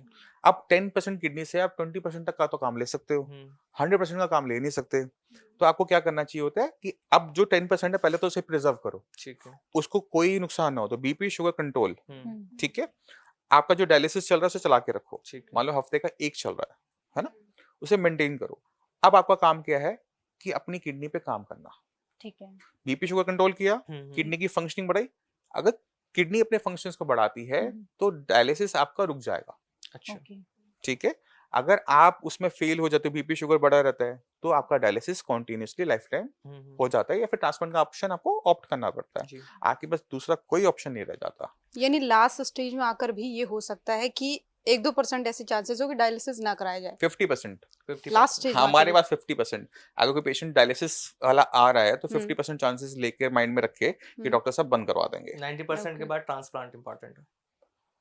हाँ, ट्रांसप्लांट देखो एज पे डिपेंड करता है। अब एक पेशेंट की एज है 60 साल, है ना, 60-70 साल का पेशेंट है, उसमें ट्रांसप्लांट काम नहीं करेगा। लेकिन अभी हमने देखा था लालू यादव ने भी कराई थी। अब वहां पे कंडीशन थोड़ी अलग है ना, ठीक है। वहां पे क्या कि देखो, आपके पास मनी है आप कर सकते हो, आपके पास मनी नहीं है तो आपके पास ऑप्शन नहीं रह जाता। और सही और गलत का होता है। आपने एक एग्जांपल दिया, तो सुषमा स्वराज का भी तो था, बिल्कुल। है ना। तो ट्रांसप्लांट अच्छी चीज है, खराब नहीं है, मैं जो पर्सनली मानता हूँ। डिपेंड करता है कि किडनी आ कहां से रही है। लालू जी ने ली है अपनी डॉक्टर बेटी की से, किडनी, बिल्कुल। है ना। सुषमा स्वराज जी ने जिनकी किडनी ली थी हमें पता नहीं है। जी। तो अगर आप अपनी फैमिली में किडनी ले रहे हो तो वो सर्वाइव करने के चांसेस ज्यादा हैं। अगर आप किसी भी डोनर से ले रहे हो तो सर्वाइव नहीं कर पाते। एक चीज और जोड़ता हूँ मैं इसमें सर, अगर जैसे आपने कहा 60 और 70 साल की एज, हम 50 साल की एज पे ले लेते हैं, अगर किसी को 50 की एज में आके किडनी का ट्रांसप्लांट कराना पड़ रहा है, अगर उसको अपनी सेम एज की किडनी नहीं मिल रही है, तो क्या वो 20-25 की एज में, बहुत से हम ऐसे देखते हैं कि कोई चांस ऐसा होता है कि उसको किडनी देनी पड़ जाती है, जो डोनर होते हैं कम एज में कुछ प्रॉब्लम आ जाती है, एक्सीडेंट हो जाता है, डोनर बन जाते हैं, तो उस एज की किडनी उस एज में लग सकती है। लग जाएगी बट बॉडी साइज, एक्सेप्ट नहीं करेगी ना। साइज नहीं, मैंने ऐसे साइज मैटर केस नहीं सुने करता। कि 25 की एज का और 60 की एज आप में बात किडनी समझे नहीं, लगी थी। किडनी तो हेल्दी थी, बट जो किडनी ले रहा है उसके लिए ना वो किडनी ना फॉरेन बॉडी है, जी। ओके। तो बॉडी उस पे एक्शन लेती है, अच्छा। उसको बाहर निकालने की कोशिश करती है, रिजेक्ट कर दिया। रिजेक्ट करती है। जी। इसी वजह से जितने भी ट्रांसप्लांट के पेशेंट होते हैं उनको स्टेरॉइड पर रखा जाता है अच्छा। कि उनकी बॉडी किडनी को रिजेक्ट ना करे। हम्म, तो वो एक स्टेरॉइड का अपने साइड इफेक्ट्स हैं, बिल्कुल। ठीक है, कि आपको कार्डियोवास्कुलर डिसऑर्डर होने के चांसेस बहुत ज्यादा बढ़ जाते हम्म, हैं। हम्म, हम्म। तो वो लक वाला खेल है, तो साफ एक स्पष्ट। नॉर्मल एज नहीं होती किसी भी किडनी की ट्रांसप्लांट वाली? देखो आपकी फैमिली में, क्योंकि आज की डेट में जो इंडिया के रूल्स हैं वो ये कहते हैं कि आपको किडनी आपकी फैमिली का मेंबर ही दे सकता है, जी। आप किसी और से किडनी लेके नहीं लगवा सकते पैसे देके। अच्छा। ओके साफ और स्पष्ट बात, हम्म। ठीक है। मगर लोग ट्राई करते हैं, लगवा भी लेते हैं, फेल भी हो जाती है। एक और बहुत ज़रूरी सवाल, यूरिन रोकने को लेकर के कहते हैं कि नहीं रोकना चाहिए, जो सही भी है, लेकिन कई बार ऐसी परिस्थितियां बन जाती है कि आदमी को रोकनी पड़ जाती है, कहते हैं उससे किडनी इफेक्ट होती है। तो कितनी टाइम लिमिट होती है और क्या मतलब सोल्यूशन हो सकता तो है? यूरिन रोकना मजबूरी होती है, हाँ वही। मगर आप उसको हैबिट मत बनाओ। ओके अगर आपने महीने में एक आधी बार रोक भी लिया तो आपकी किडनी पे कोई इम्पैक्ट नहीं आएगा, बट अगर आप ऐसे रोज रोकते हो तो दिक्कत हो जाएगी। तो बॉडी को स्ट्रेस दो, कम दो, ज्यादा ज्यादा रोज रोज मत दो, इतना ध्यान रखना होता है, कोई ओके। दिक्कत नहीं। डॉक्टर गुरु, मैं आपसे भी ये जानना चाहूंगी, अभी हमने बात कर ली एलोपैथ की, हमने बात कर ली आयुर्वेद की भी हमने बात कर ली। जब किडनी खराब होने की कंडीशन में पहुंचने लगती है तो नेचुरोपैथी की भी बात आती है कि नेचुरोपैथी से इसको क्योर किया जा सकता है, ठीक किया जा सकता है। ये ठीक है या नहीं है, ये कितना सही है? मैं सपोर्ट नहीं करता, रीजन बीइंग कि आपको ये समझना पड़ेगा कि वहां पे कोई मेडिसिन नहीं चल रही। ओके। नेचुरोपैथी में मेडिसिन नहीं दी जाती है ना। ठीक है। अब बीपी और शुगर आप अगर मैनेज कर लेते हो with the help of naturopathy तो ओके। काम हमारा अच्छा बन जाता है। ठीक है। अगर नेचुरोपैथी में क्या होता है, आपको फ्रूट्स डाइट पे रखा जा रहा होता है, आपको अनाज दिया नहीं जा रहा होता। हम्म, तो जब पेशेंट अपना वेट लूज करना स्टार्ट करता है ना, तो पेशेंट की कंडीशन बहुत खराब होनी शुरू हो जाती है, क्योंकि बॉडी में प्रोटीन जा नहीं रहा, हम्म, यूरिन के रास्ते प्रोटीन निकलता जा रहा है, हम्म, पेशेंट वीक होता जा रहा है। हाँ। तो पेशेंट के जो डायलिसिस का ऑप्शन है वो बंद हो जाता है। पहली चीज, अच्छा। क्रेटिनिन 2 महीने नीचे जाएगा, हम्म, बट वो तीसरे महीने जब वो बढ़ता है तो पेशेंट पूरा बेड रिडन होता है। तो पेशेंट को ध्यान देने की जरूरत होती है कि वो कुछ भी हो जाए अपना खाना ना छोड़े और अपना वेट लूज ना करे किसी भी कंडीशन पे। ओके। अगर पेशेंट वेट लूज कर रहा है तो वहां पर उसको एक्शन लेने की जरूरत है। ओके। बहुत ज्यादा मतलब इमरजेंसी कंडीशन मान के चले कि उसको एक्शन एकदम तेजी से लेना पड़ेगा, क्योंकि अगर आपने वेट लूज कर लिया तो आपका सपोज करो कि आप डायलिसिस पे गए, पेशेंट का वेट है 45 किलो, ठीक है। सोचो कितना वो उसको सरवाइव कर पाएगा, कितना लंबा टाइम, बहुत 3 मुश्किल महीने है 6 महीने। ये। बट अगर पेशेंट का वेट 80 केजी है, हम्म। हेल्दी बिल्कुल 80-90 केजी का है, वो पेशेंट 10-10 20-20 साल सरवाइव कर सकता है। तो आप अपनी लाइफ लाइन को अपने हाथों से खराब कर देते हो जब आप बहुत ज्यादा वेट लूज कर लेते हो। आपको वेट लूज बिल्कुल नहीं करना, आपने उसे ओके। मेंटेन रखना है, क्योंकि आपकी किडनी को भी काम करने के लिए एनर्जी चाहिए होती है। उसको भी प्रोटीन चाहिए, उसको भी विटामिन चाहिए, उसको भी मिनरल चाहिए। तो अगर आपकी बॉडी हेल्दी है तो खराब किडनी भी अच्छा काम कर जाएगी। बिल्कुल। अगर अच्छा। आपकी बॉडी वीक है उसमें हम्म। अच्छी किडनी भी लगा दोगे ना, वो भी खराब हो वो भी जाएगी। खराब। तो बहुत ध्यान रखने की जरूरत है हाँ, किडनी को लेकर के। अगर हम नेचुरोपैथी पर जा रहे हैं तो बहुत सोच समझकर हमको वेट जाना लूज चाहिए। नहीं करना। आप वेट। किसी भी पैथी में जाओ, आपने ओके। वेट लूज नहीं करना। आपने खाना प्रॉपर खाना है, बैलेंस डाइट खानी है। आपके खाने में प्रोटीन की मात्रा कम हो सकती है, बट विटामिन मिनरल्स आपको अच्छी मात्रा में लेने पड़ेंगे, कार्ब्स लेने पड़ेंगे। आपके पास कोई दूसरा ऑप्शन नहीं है, नहीं है, नहीं है। चलिए, जब डॉक्टर खाने साहब, ये भी आपसे एक सवाल मैं बिल्कुल। इससे जुड़ा हुआ पूछना चाहूंगी डायलिसिस की, क्योंकि अभी हम बात कर रहे थे, तो मैं आपसे ये जानना चाहती हूँ कि अगर कोई इंसान सोचता है किडनी को लेकर के, क्योंकि आज के जो युवा हैं लगता है कि चलिए खा लेते हैं ना, क्या किडनी खराब होगी, क्या होगा, डायलिसिस हो जाएगा।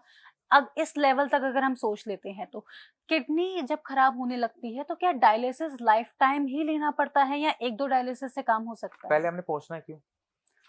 पहली आलस अप्रोच तो ये और होनी ये चाहिए। सारी चीजें कर लेते हैं ना, ड्रिंक वगैरह, और नहीं, डाइट को ख्याल आप नहीं रखना। आप माइंडसेट पहले लेके चल रहे हो कि मैं हम्म। गलत खाऊंगा कि अगर किडनी खराब होगी तो डायलिसिस करवा लेंगे। हम्म। तो पहले तो अप्रोच आपकी गलत है। ठीक है। ठीक है, तो हम्म। आप अपनी बॉडी को अंडरस्टैंड करने की कोशिश करो, बॉडी ओके। किस तरह से काम करती है और बॉडी की क्या रिक्वायरमेंट्स है हम्म। और आपका मन क्या कर रहा है। तो हम्म। अपनी मन की कम सुनो और अपनी बॉडी की ज्यादा सुनो, पहली ओके। चीज। ठीक है, तो वहां नहीं पहुंचना है। ठीक है। बीपी शुगर अपना कंट्रोल रखोगे तो हम्म। 80% चांसेस है कि आपकी किडनी खराब होगी ही नहीं। अच्छा। कोई चीज आप ओकेजनल बेसिस पे करो, आपकी किडनी खराब नहीं होगी। हम्म। पर अगर आप अल्कोहल है डेली बेसिस पे लोगे तो हम्म। किडनी खराब होने के चांसेस, लीवर खराब होने के चांसेस बढ़ जाते हैं। ठीक है। पर डेली बेसिस पे मत करो। ओके। सर, जब जूस भी हम कंज्यूम करते हैं तो जूस में कहते हैं कि ग्लूकोज बहुत ज्यादा है, सबसे ज्यादा उसमें चीनी की मात्रा होती है, ग्लूकोज फ्रक्टोस, होता है, ग्लूकोज नहीं फ्रक्टोज फ्रक्टोस होता होता है। है। तो अगर हम जूस ज्यादा कंज्यूम करते हैं तो भी किडनी पर फर्क पड़ेगा? नहीं, इसमें ऐसे नहीं फर्क पड़ता, बट आपको ये समझने की जरूरत है कि जब भी हम फ्रूट्स को हम कंज्यूम करते हैं हम्म। तो किस चीज के लिए कंज्यूम कर रहे हैं, पहले उस चीज को समझो। ठीक है। उसमें विटामिन हैं, मिनरल्स हैं, हम्म। इसलिए हम इसे कंज्यूम कर रहे हैं। हम्म। बट उसके अंदर फाइबर है जो आप निकाल के अलग कर देते हो, वो मत करो। ठीक भगवान है। ने दांत दिए ना, हम्म। तो उसको खाओ। ओके। ठीक है, फाइबर जाएगा तो आपके लिए वो ज्यादा बेनिफिशियल होता है। जूस जब हम पीते हैं तो अक्सर पेट में दर्द हो जाता है, गैस बन जाती है। वही फ्रूट अगर आप खाओगे तो आपको गैस भी नहीं होती, आपको परेशानी नहीं होती, क्योंकि वो फाइबर के साथ गया। तो इसलिए हमारा फोकस रहता है कि जब आपने अपनी बॉडी को हेल्दी रखना है तो फाइबर का इंटेक के बहाने ढूंढो। ओके। ऐसे नहीं होगा, उसके बहाने ढूंढने पड़ेंगे। मम्मी ने क्या बनाया, आलू बनाया, नहीं खाना। मम्मी ने क्या बनाया, मिक्स वेजिटेबल बनाई, मैं खा लूंगा। है ना, तो वो बहाने ढूंढने पड़ेंगे। आप जी। रेस्टोरेंट में जा रहे हो, हाँ जी सैलेड किस में है ना, चिकपी सैलेड ले ली। तो वो आपके ऑप्शंस होते हैं, तो आप फाइबर खाने के बहाने ढूंढो, ना कि उसे अवॉइड करने के। अभी जैसे खाने की आप बात कर रहे हैं तो एक ना मैंने रील देखी थी कुछ टाइम पहले कि बेकिंग सोडा खाओ भैया हाँ, किडनी ठीक हो जाएगी, क्या नहीं, है ये? बेकिंग सोडा से किडनी ठीक नहीं होती। जब हमारी किडनी खराब हो रही होती है तो बॉडी में टॉक्सिक मटेरियल इकट्ठा हो रहा होता है। हाँ। अब हमारी किडनी हमारी बॉडी के अंदर पीएच को भी मेंटेन करती है। हमारी बॉडी में हर टाइम एसिड बनता रहता है, किडनी से बाहर निकालती रहती है, तो हमारा यूरिन ना एसिडिक होता है। हाँ। अब आपकी किडनी खराब हो गई तो बॉडी का ब्लड का पीएच क्या हो जाएगा, आप बताओ? नहीं आइडिया। एसिडिक हो जाएगा, क्योंकि एसिड बना रही, निकल नहीं पा रहा। अब इस एसिड अगर आपका बॉडी में बहुत ज्यादा एक्यूमुलेट हो जाएगा तो ये एसिडिक ब्लड ही सर्कुलेट करेगा जी। और वो किडनी को डैमेज करेगा। बिल्कुल। इस कंडीशन को बोलते हैं मेटाबॉलिक एसिडोसिस। ओके। अब एसिड को हम तेजी से निकाल तो सकते नहीं है, जी। बट उसको वहीं पे बुझा तो सकते हैं। अच्छा। अब डाइल्यूट कर सकते आपको हैं। एसिडिटी होती, छाती में जलन हाँ, होती है, हाँ। तो आप सोडा पी लेते हो ना। बिल्कुल। हम बस वही सोडा इस्तेमाल कर रहे हैं जो आप ब्रेड बनाने में, ढोकला बनाने में इस्तेमाल करते हो, बेकिंग सोडा का यूज करते हैं। और उससे क्या होता है, एसिड वहीं पे न्यूट्रलाइज हो जाता है जी जी जी। और किडनी खराब होना रुक जाती है, जो कि ओके। वो मेटाबॉलिक एसिडोसिस से हो रही थी। तो सिंपल सा है बट काम की चीज है। चाहे क्रेटिनिन लेवल की बात करें, चाहे यूरिया लेवल की बात करें, तो नॉर्मल लेवल क्या होता है जिससे माना जाए कि हेल्दी हैं आप? देखो 0.6 to 1.1 lab to lab vary करता है, क्योंकि बहुत सारे तरीके हैं इसको टेस्ट करने के। तो क्रेटिनिन का जो लेवल है 0.6 होता है, किसी में 0.7 है, वो वेरी करता है। तो आपको देखना पड़ता है कि किस लैब से आप टेस्ट करवा रहे हो।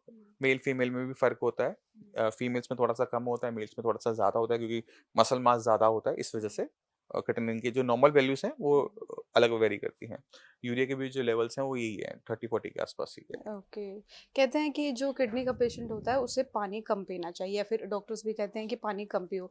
मेरा ये एक नोन एडमिट था हॉस्पिटल में, तो उन्होंने कहा था कि पानी थोड़ा सा कम रखो, और उन्हें प्यास बहुत ज़्यादा लग रही थी। हम्म। तो उसका क्या रीज़न होता है? देखो, क्या उस किडनी को रेस्ट देना रीज़न होता है या फिर क्या? नहीं, आपको 2 पर्पस समझने हम्म, पड़ेंगे, पानी को रोकने के और पानी को पीने के, दोनों को समझना पड़ेगा। हम्म, तो एक तरफ कुआँ है, एक तरफ खाई है। पानी ज़्यादा पियोगे, पैरों में भरेगा, लंग्स में भरेगा, लंग्स खराब होंगे, ठीक है? डायलिसिस के टाइम में दिक्कत आएगी। ज़्यादा पिया तो दिक्कत, कम पिया तो आपकी बॉडी के पास इतना पानी ही नहीं है कि वो यूरिन की फॉर्मेशन प्रॉपर तरीके से कर सके। तो उस केस के अंदर भी हमारा जो क्रेटिनिन लेवल है, यूरिया लेवल है, वो बढ़ना शुरू हो जाता है, क्योंकि किडनी खराब होनी शुरू होती है। क्योंकि किडनी का काम है रेगुलेट करना बॉडी के अंदर वेस्ट मटेरियल। अब इस पानी के अंदर मैं कितने चम्मच चीनी घोल सकता हूँ? 4, 6, इससे ज्यादा भरूंगा तो नीचे इकट्ठा हो जाएगा। अब बॉडी को आपने इतना ही पानी दिया था और उसे कहा कि इस पानी में पूरा साफ कर दो, पूरी बॉडी साफ कर दो, तो बॉडी नहीं कर पाएगी। ओके। बॉडी में डिहाइड्रेशन हो जाएगी, लेवल्स आपके जंप करना स्टार्ट कर देंगे। ओके। तो आप एक बहुत फाइन लाइन है कि कितना पानी आपने पीना है। तो इसका सिंपल सा तरीका ये होता है कि आपने एक टाइम में, अगर आपका डायलिसिस नहीं हो रहा, 100 ml से ऊपर नहीं पीना वन टाइम में, 1 कप, इससे ऊपर बिल्कुल भी इनटेक नहीं करना। फिर आपको प्यास लग रही है, गला सूख रहा है, होठ सूख रहे हैं, यानी बॉडी में पानी की कमी है, जी। तब दोबारा से रिफिल करो। बट मेक श्योर करो कि 2 कप के बीच में कम से कम 10 से 15 मिनट का गैप हो। ओके। उससे फायदा क्या होता है कि पानी बॉडी में धीरे धीरे जाता है, जी। एक्यूमुलेट नहीं होता। अगर आपकी बॉडी में पहले से भरा हुआ है, लेग्स में देख रहे हो स्वेलिंग आई हुई है, तो आपने पानी की मात्रा को कम रखना है, कम क्योंकि रखना ऑलरेडी आपके पास एक्स्ट्रा है ना। बिल्कुल, बिल्कुल। तो आपको सिर्फ होठ गीले करने, मुंह गीला करना है। जी, जी। इससे ज्यादा इनटेक करोगे तो पानी और एक्स्ट्रा भर जाएगा, फिर वो कॉम्प्लिकेशंस को क्रिएट करेगा। तो वहां पर आपको पानी को कट डाउन करना होता है। तो ये तो उन पेशेंट के लिए जिनका डायलिसिस नहीं हो रहा। ओके। जिन पेशेंट्स में डायलिसिस हो रहा होता है, तो डायलिसिस के टाइम में बॉडी में जो एक्स्ट्रा पानी है उसको भी निकाला जाता है, जी, जी। क्योंकि अगली बारी आएगी 2 दिन बाद, 3 दिन बाद, हफ्ते बिल्कुल, बाद। बिल्कुल। तो बॉडी में क्या करते हैं कि पानी को निकाल देते हैं। अब उस केसेस के अंदर जो आपको पानी का इंटेक करना होता है वो है हाफ कप ऑफ वाटर एक टाइम में।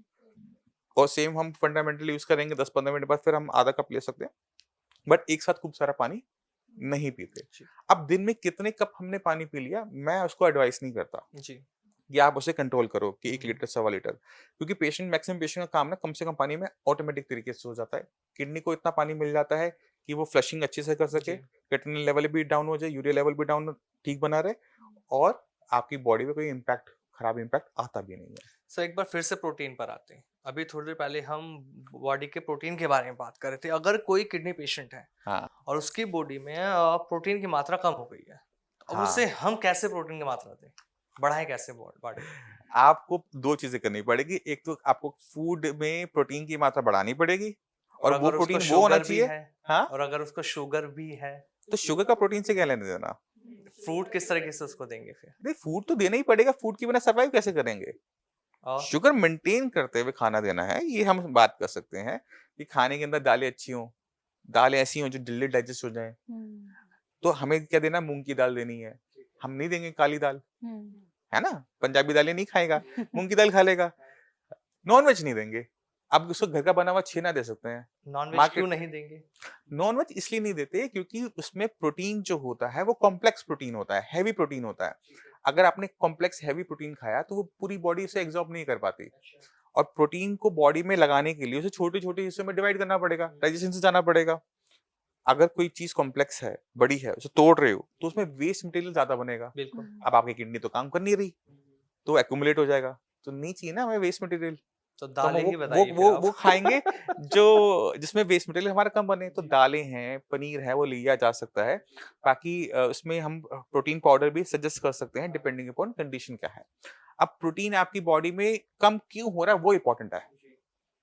आप दो चीजें हो सकती हैं, या तो आप यूरिन के रास्ते प्रोटीन बहुत हैवी आउटफ्लो कर रहे हो, ठहर नहीं पा रहा, तो उसको भी आपको कंट्रोल करना पड़ेगा। आपने यूरिन के रास्ते कंट्रोल किया, खाने में इंटेक को ठीक रखा, तो वो ब्लड में बढ़ जाएगा। अगर आपने खा लिया और यूरिन में कंट्रोल नहीं किया, तो आपने जो खाया पिया वो निकल जाएगा। तो ये इंपॉर्टेंट हो गया। तीसरी एक और इंपॉर्टेंट चीज होती है जो कि हम अपनी प्रैक्टिस में देखते हैं। उसमें क्या होता है कि अगर आपका थायराइड खराब है, टीएसएच खराब है, तो भी आपका प्रोटीन बॉडी में कम होता है।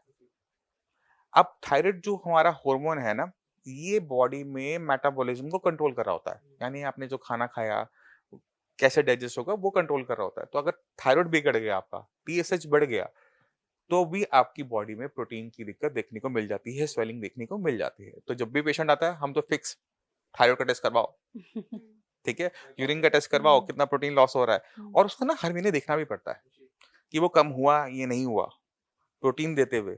और ये भी ध्यान रखना कि प्रोटीन से क्रिएटिनिन ना बढ़ जाए। तो हाँ, तो बहुत फाइन बैलेंस बनाना पड़ता है कि ना क्रिएटिनिन बढ़े, बॉडी में प्रोटीन भी पूरा हो जाए, और कॉम्प्लिकेशन पेशेंट को कोई आए नहीं। आपके सामने पूर्व धवन किस तरह के चैलेंज अभी तक आए, किसी भी पेशेंट को लेकर कौन सा सबसे बड़ा चैलेंज रहा? लोग चैलेंजेस तो हर हफ्ते आते हैं, कोई ना कोई केस ऐसा होता है, यार इसको लें ना लें, छोड़ दें, ये बहुत होता है। पेशेंट का भी कह रहा होता है कि लेवल आ रहा है 22 का पहुंचा हुआ है क्रिएटिनिन का। अब पेशेंट आ रहा है कह रहा है डॉक्टर साहब मुझे डायलिसिस नहीं करवाना, जो मर्जी हो जाए मैं नहीं करवाऊंगा। ऐसे पेशेंट को हैंडल करना सबसे मुश्किल काम होता है। उनको हाथ जोड़ के बोलना पड़ता है, भाई साहब पहले अपनी जिंदगी बचा लो, पहले डायलिसिस करवा लो, खून थोड़ा सा साफ कर लो कि 2-4 दिन तुम जिंदा तो रह सको, फिर मैं आपको ट्रीटमेंट दे दूंगा। मैं कहीं जा रहा हूँ, मैं तो वहीं हूँ। तो ऐसे पेशेंट आते हैं ना, इनको हैंडल करना एक डॉक्टर के लिए सबसे डिफिकल्ट होता है, क्योंकि उनके माइंड में परसेप्शन होती है कि डॉक्टर के पास जाएंगे, डॉक्टर दवाई देगा, मैं 2 दिन में ठीक हो जाऊंगा। आप उनको कौन समझाए, भाई जितने दिन में दवाई काम करेगी उतना टाइम तुम्हारे पास भी तो हो। सही बात। तो उनको आपको फटाफट कहना होता है कि आप जाके डायलिसिस करवाओ। पेशेंट जो बहुत वीक हो चुके होते हैं, पेशेंट आते हैं, डॉक्टर साहब हम उबली हुई सब्जी खाते हैं, घिया तोरी हल्दी नमक के साथ, और कुछ नहीं खाते। अच्छा। ठीक है, हाँ। वेट था 80 किलो, अब ये खाना खाते खाते वेट हो गया 50 किलो, अब अच्छा। सिर्फ हड्डियां निकली पड़ी हैं। अच्छा। अब पेशेंट कहता है मेरा क्रिएटिनिन लेवल 8 पहुंचा हुआ है, अब मुझे आप ठीक कर दो। अब उसकी बॉडी में ना विटामिन मिनरल्स की इतनी डेफिशिएंसी हो चुकी है कि आप उसको पूरा करो, उसकी उसकी किडनी पे काम करो, कहाँ काम करो, वो आपके लिए ना एक वो हो जाता है, क्विज बन जाता है, चैलेंज बन जाता है कि किस चीज को हैंडल करो, हाँ। पेशेंट को जिंदा रखना है या पेशेंट की किडनी ठीक करनी है। बिल्कुल। ये ऑप्शन हमारे पास आ जाते हैं, तो वहाँ चीजें बहुत डिफिकल्ट हो जाती हैं। और इसलिए मैं है कैसे डील कर पाते हो सर?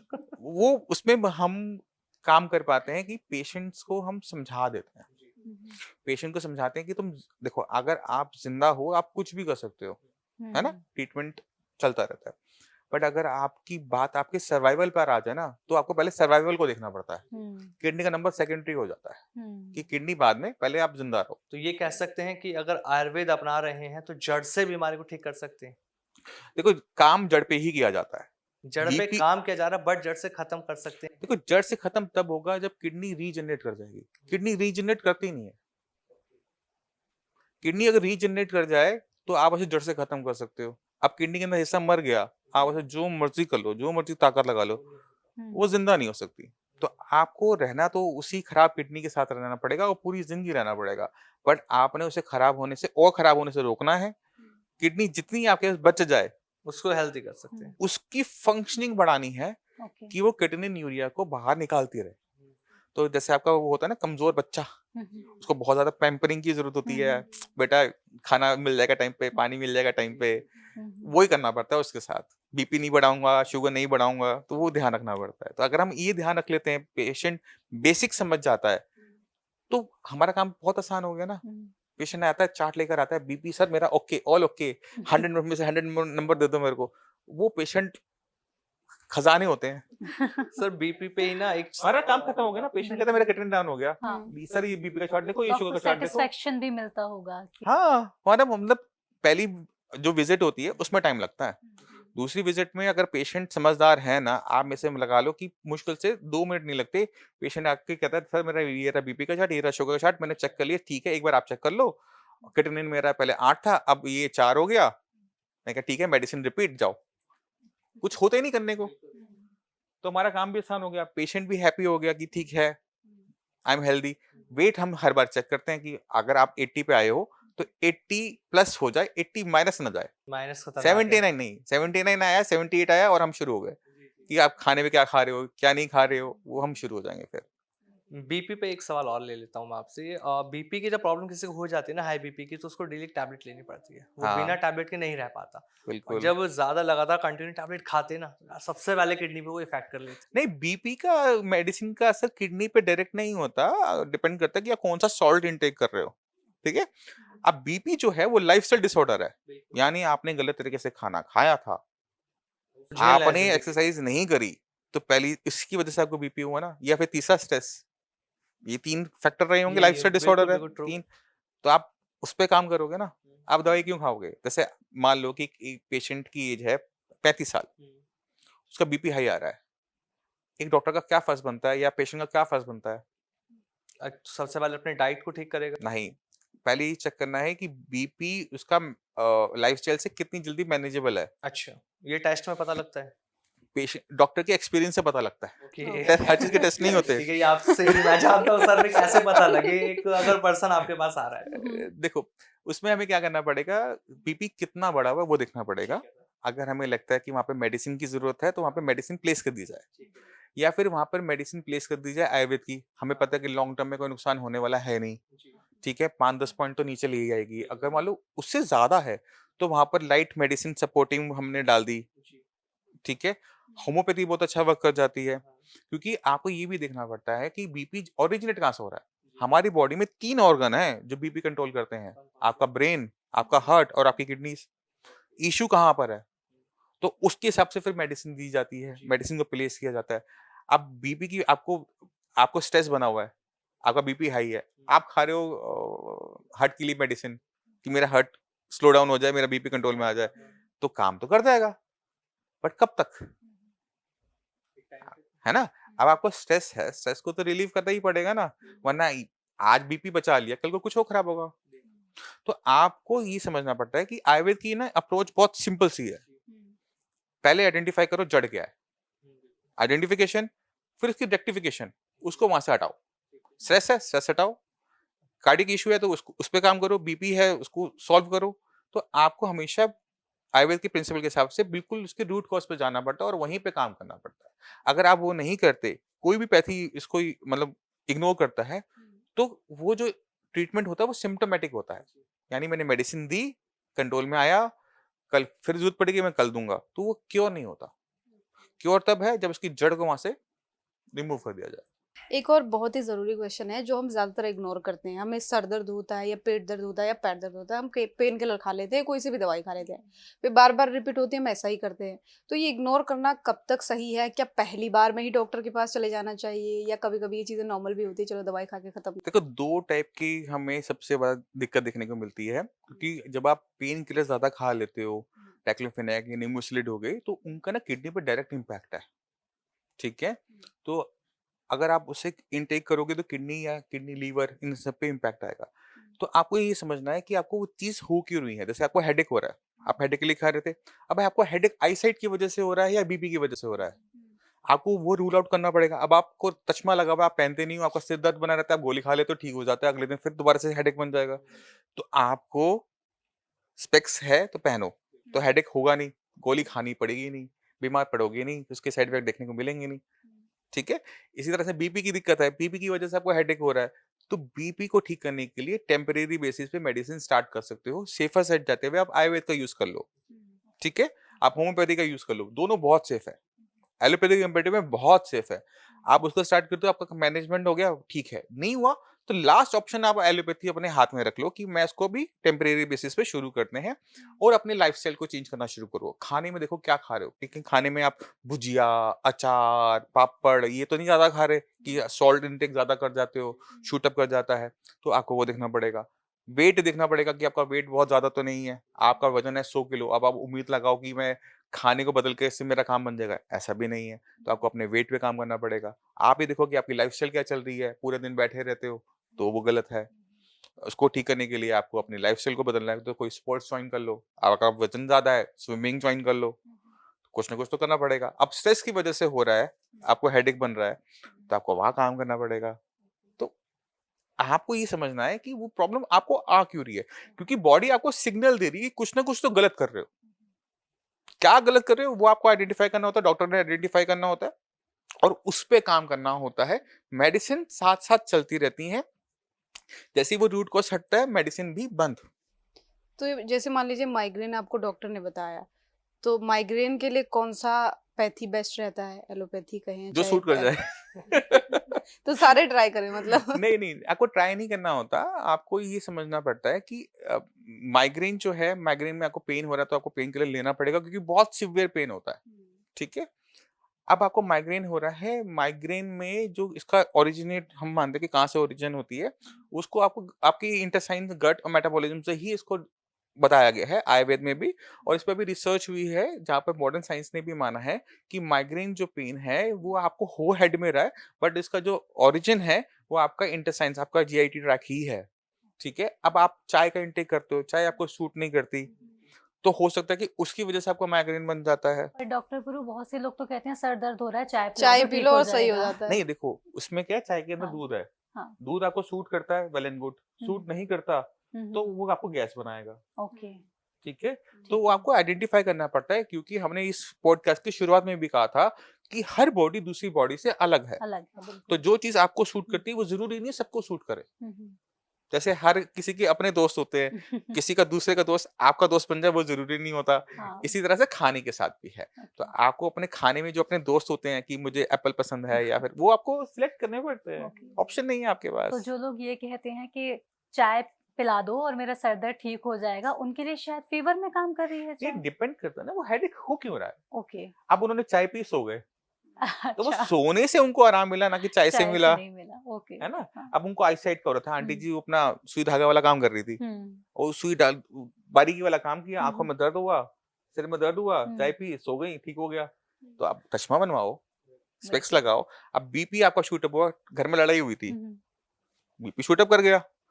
अब आपका क्या फर्ज बनता है, दवाई खाना या घर में लड़ाई क्यों हुई उसको सॉल्व करना?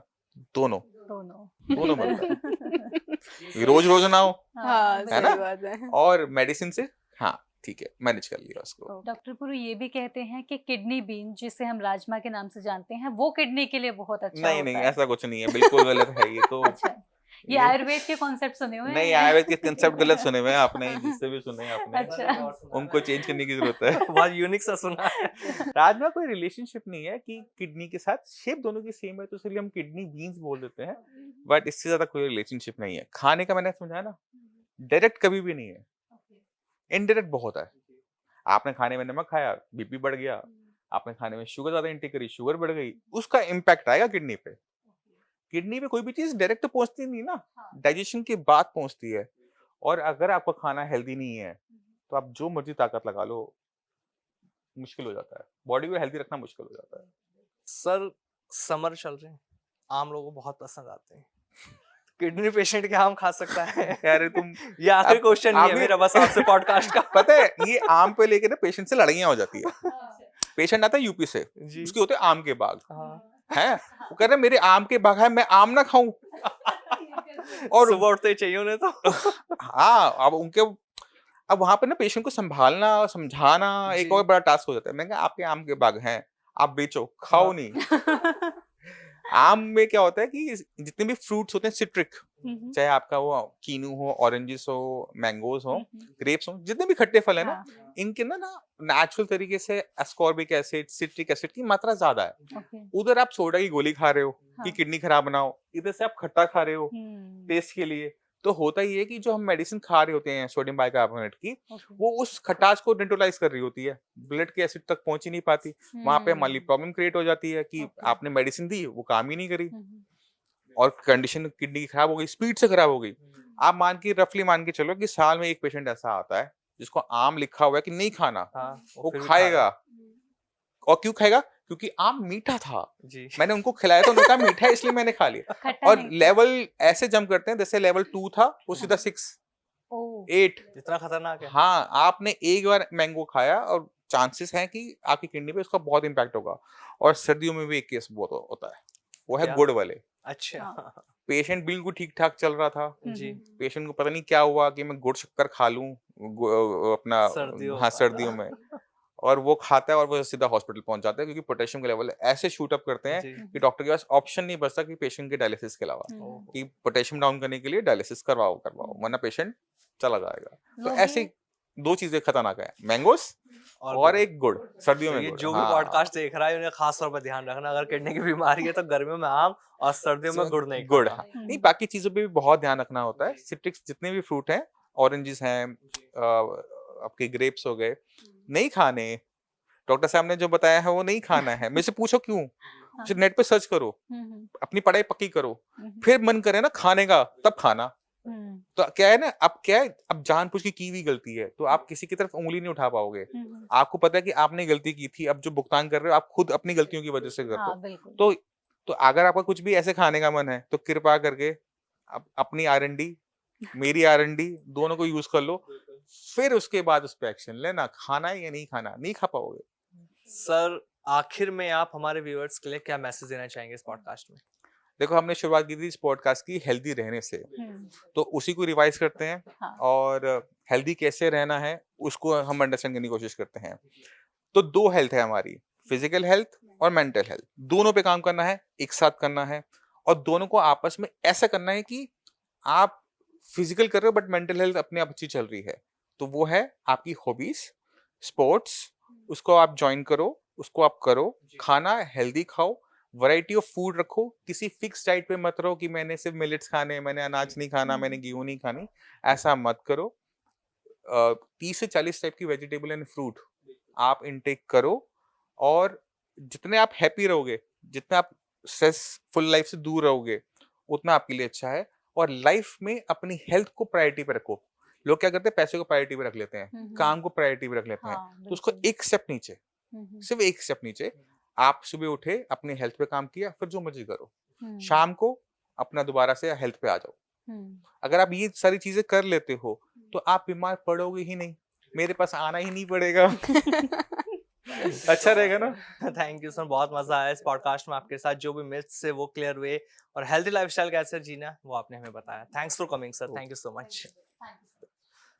तो ये एक शानदार पॉडकास्ट रहा डॉक्टर पूर्व धवन जी के साथ, जिन्होंने हमें बताया कि हेल्थी लाइफस्टाइल हमें कैसे जीना है और जो हमारी किडनी खराब हो रही है उसे हमें खराब होने से अब कैसे बचाना है, डायलिसिस क्यों इंपॉर्टेंट है, ट्रांसप्लांट क्यों कराना चाहिए, किस स्टेज पे कराना चाहिए और किस डाइट को हमें फॉलो करना है जिससे हमारी किडनी खराब होने से बच सके। तो आपको ये पॉडकास्ट कैसा लगा आप हमें कमेंट करके जरूर बताएं और अगर आप डॉक्टर पूर्व धवन जी से मिलना चाहते हैं, अपॉइंटमेंट लेना चाहते हैं तो डिस्क्रिप्शन में पूरी डिटेल मौजूद है, आप उस डिटेल पर जाकर कांटेक्ट कर सकते हैं और जो भी आपकी बीमारी है, चाहे वो किडनी को लेकर है या लाइफस्टाइल को लेकर जो भी प्रॉब्लम है, उसका सॉल्यूशन आपको डॉक्टर पूर्व धवन के पास जाने से मिल जाएगा। तो इस पॉडकास्ट में इतना ही, नमस्कार।